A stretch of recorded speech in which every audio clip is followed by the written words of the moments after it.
I never expected you to be hoarding like that. After all, we're a married couple.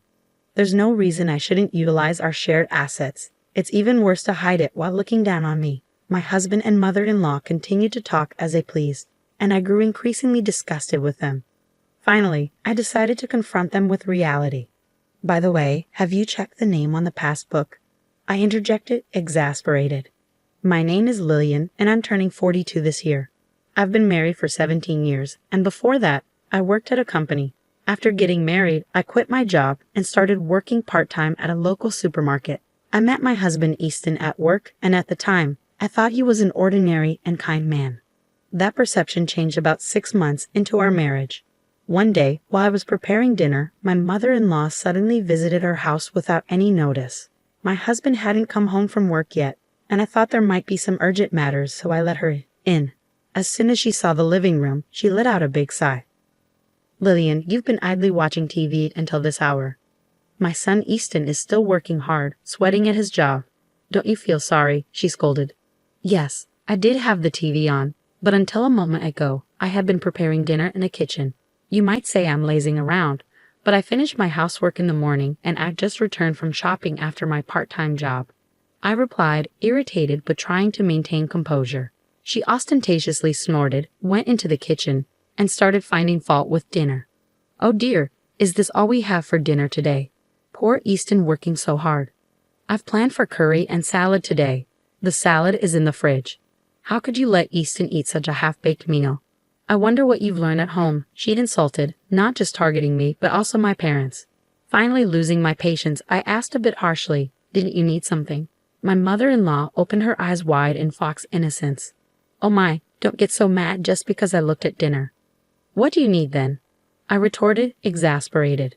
It's not what do you need. Don't you think you should offer something to your mother-in-law who was kindly visited?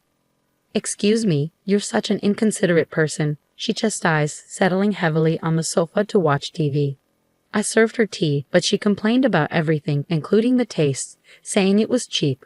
Back then, I was young and avoiding arguments with my husband's mother, wondering if I should be considerate to her.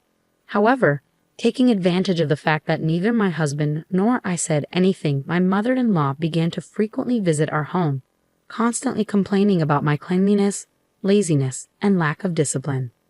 After being criticized at every turn, I was truly at my wit's end and decided to consult my husband about his mother. Hey, could you ask your mom to reduce the number of times she comes to our house? I pleaded. Why is it that much of a bother when mom comes over? You've seen it, haven't you?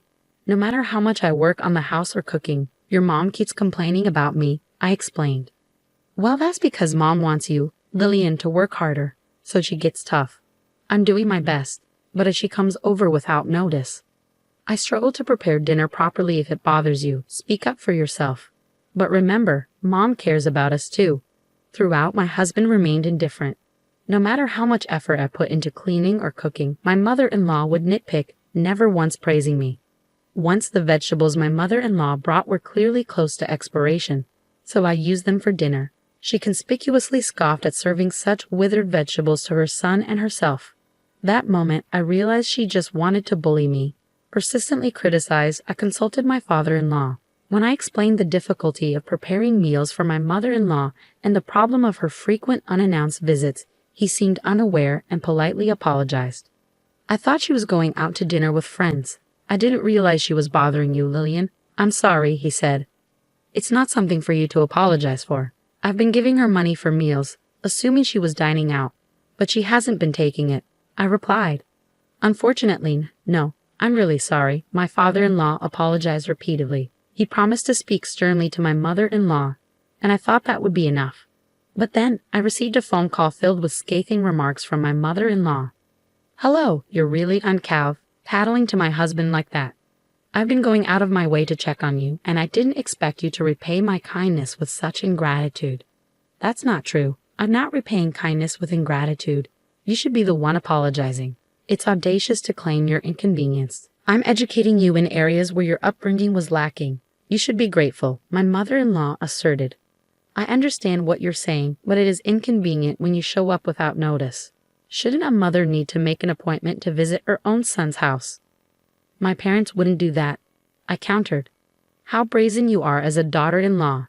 You should adapt to the rules of your husband's family, no matter what, she retorted, growing increasingly heated until she was yelling so loud I couldn't understand her.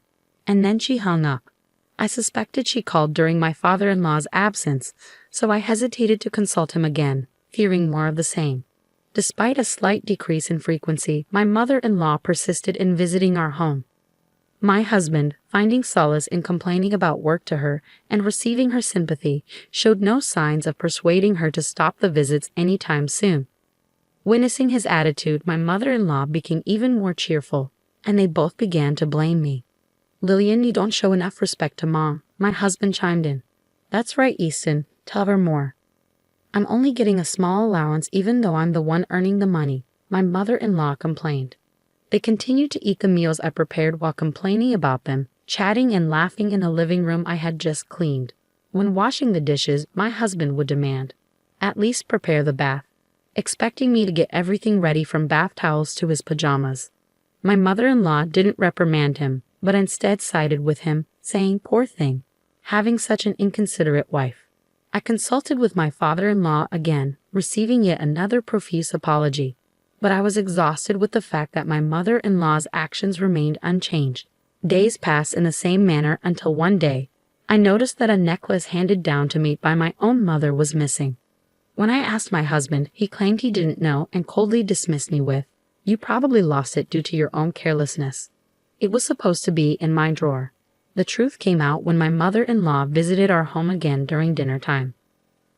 Mother-in-law, that necklace," I started, but she interrupted me. "Oh dear, it's quite disgraceful to desire something someone else is wearing," she retorted, wearing the very necklace I had lost. It had a unique, unusual design with a peculiar ornament, unmistakable to me. "When you accuse me of stealing from you, it not only reveals your upbringing but also labels me a criminal," she added with a triumphant smile. Provoked beyond restraint, I reached for her necklace. My mother-in-law purposefully screamed, and just then my husband, who had returned home earlier than usual, opened the front door. Seeing me, he pushed me hard, causing me to crash into the wall and crouch down in pain. He then turned to me, accusing, "Just like Mom said, you've been bullying her while I'm not here, haven't you?" "That's right, Easton. Lillian is really terrible," my mother-in-law chimed in. "I just wanted to get along." "No, listen, the necklace your mother is wearing is the one I said I lost. I don't want to hear any excuses," I pleaded. "Mom, let's eat out tonight. You better reflect on your actions," my husband declared, pulling my mother-in-law away. "Such a sweet boy, Easton really is a good son," she praised, leaving with my husband. The shock of not being able to retrieve my necklace, along with the anger towards my husband for siding with my mother-in-law without even listening to me, made my pent-up frustrations explode. That same day, I decided to take revenge. Once again, I had a talk with my father-in-law. While he apologized to me, he listened attentively to my story. I discovered that he was also fed up with my mother-in-law's outrageous behavior. During this conversation, I decided to devise a plan. When my mother-in-law, as usual, came to our house without learning her lesson, flaunting the necklace and enjoying my reaction, I deliberately told her, "I forgot to buy something. Could you look after the house for a bit?" Normally, she would have retorted with something scathing. But this time, she smiled sweetly and agreed, saying, "Of course. Why don't you take your time? You're always busy with housework." "Thank you." Leaving my mother-in-law at home, I went out alone to the supermarket parking lot, holding my pounding heart, testing the malice of those close to me. If I could get definitive evidence, I could take my revenge. Yet part of me also hoped that my mother-in-law and husband would reflect on their actions and change. Exactly 30 minutes later, I returned home with shopping bags. What greeted me was my mother-in-law in the living room, messily eating dinner with my husband. "Oh, you were late, so we started without you." Today's dinner was more plain than usual. "Don't you feel sorry for Mom?" my husband remarked. But I asked mother-in-law to wash the house because I forgot to buy something, I interjected. "No more excuses. Be careful next time," my husband retorted, acting even more arrogant because of my mother-in-law's presence. I couldn't help but sigh, looking at the pot with only bits of vegetables left. I felt more disgusted than angry at my husband, who didn't even think to leave some food for me. I realized there was likely no future where these two would reflect on their actions. After cleaning up dinner, I checked what happened to the trap. As expected, It seemed like the trap had been set off. Seeing it, my husband smirked, mocking me, looking uglier than ever. His triumphant smile resembled my mother-in-law's when she showed off the necklace. I couldn't help but laugh, realizing that the day of revenge came sooner than I thought. On my husband's day off, both him and my mother-in-law called me to the living room. Seeing the two of them in high spirits, I sat across from them, pretending to know nothing. "Hey, why didn't you tell us? What are you talking about?" I feigned innocence. "About the bank book. If you had that much money, you could have told us." "Now you can show filial pity to Mom too," my husband chided. "I don't understand what you're talking about," I replied, maintaining my composure. "Don't play dumb. We're talking about your bank book," my mother-in-law interjected. "Oh," I managed to say without showing any signs of panic. They happily started laying out the estimate papers for a single-family house on the table. "Mom and Dad, you and me, we bought a new 2-family house," my husband announced. "But what do you mean? Why are you moving forward with this without me?" I questioned. "Lillian, you really do hate me, don't you? That's why you're saying you don't want to live together," my husband accused. "Hey, cut it out. You're being rude," my mother-in-law scolded him. "Who's being rude? It's far more disrespectful for you two to use my money without my permission," I retorted. "People with bad upbringing really have bad mouths," my mother-in-law snapped back. I struggled to suppress a laugh at the two of them, amazed at how terrible they truly were. I had become hardened, but my resolve to take revenge never wavered because it was these two who had molded me this way. "We found a perfect newly built property for sale, so we've already signed a contract. No matter what you say, it's too late now anyway. I didn't know you were saving up that much. Besides, we're married, so there's no reason for you to complain about using our shared property," my husband declared. "That's right. It's worse to hide it," my mother-in-law chimed in. By the way, did you check the name on the bank book?" I interrupted. The two of them froze at my words. Seeing that, I finally couldn't hold back and burst into laughter. They checked the name on the bank book and then looked at me with faces drained of blood. "What the hell is this? It's exactly what you're seeing. Why is it under our person's name?" my husband exclaimed. "I never said it was my bank book, so what does that mean? You stole Dad's bank book, you thief," I accused. "Who's the thief? You went out of your way to pry open a locked drawer and took it, but you were hiding it so carefully. Oh, so it's okay to steal things that your daughter-in-law treasures? I guess that's how you were raised, mother-in-law," I retorted. "Don't talk back to Mom. You should watch your mouth," my husband interjected. "Do you know why father-in-law gave this to me?" I questioned. "Why? What are you saying?" my husband asked. "I heard from father-in-law about the reason mother-in-law has been spending so much money lately. You two took a vacation while taking time off from work, didn't you? Well, that's it. It seems you told the company whatever you wanted as the reason for taking time off, like I had a fever or went back to my parents' home," I revealed. I received a call from the department head, and he was speechless when I told him the truth. Finally realizing their predicament, the two exchanged troubled glances. But I had no intention of forgiving them over something like this. While we were silent, the doorbell conveniently rang. When I went to the entrance and brought the visitor into the living room, the two let out a small scream. It was my mother-in-law, who had come to our house unannounced. I contacted my father-in-law. "Why are you here?" "I've told you countless times not to cause trouble for Lillian," he admonished. But there are no buts." "When will you two start behaving properly, Dad?" I interjected. She had your bank book," my husband blurted out. "So what are you calling her she for?" my father-in-law retorted. "I didn't raise you to be so rude. You're old enough to know better. It's embarrassing to hear you calling Mom, Mom all the time. If you can't treasure your wife, what's the point of calling her she?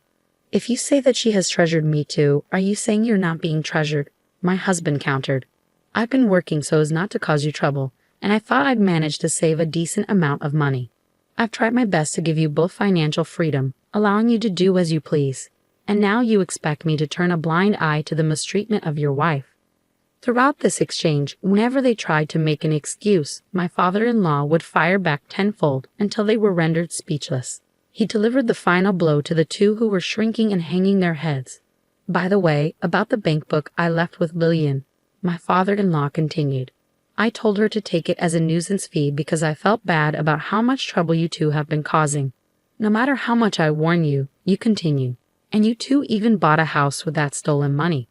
What more should I do for you? The two couldn't say anything, and my mother-in-law ended up being taken home by my father-in-law. Before she left, I pointed at her neck and was able to safely recover the necklace. Seeing this, my husband guessed what had happened and forced his mother to bow her head in the now quiet living room. I handed the divorce papers to my husband, who was completely deflated. "Why? What do you mean, why?" he stammered. "After all this, you still think we can stay married, but you're only mad at Mom." "Of course I'm disgusted with you too." "No, I won't divorce," he protested. "Then shall we go to court?" "We'd have to expose everything you've done to the court and your company, though," I countered. "Oh yes, we've got it all on camera. You two breaking open the lock and taking the bank book clearly shows you two desperately breaking the lock," my father-in-law added. "No, you're lying. It's amazing how you can call others thieves after doing such a thing." "I wonder what kind of upbringing you had," my husband exclaimed. "All of that will be made public, and you'll probably have to cover the $300K you used of your father-in-law's money, my compensation, and the court fees." "What are you going to do?" I asked calmly. "Why can you say such cruel things? You still don't get it. Should we have your father lecture again?" My husband replied. I accepted the divorce papers from my dejected husband and finally became a free woman. As for the $300K I received from my father-in-law, I decided to accept it again as a nuisance and consolation fee for my ex-husband and ex-mother-in-law. Under my father-in-law's supervision, the two of them had to work tirelessly to repay him a total of 60 million yen. Later, I received an email from my ex-husband to a free email address, seemingly asking for reconciliation, but I ignored and deleted it. Thanks to being free from my source of stress, my health has improved, and I'm spending my time freely with the money I received from my father-in-law.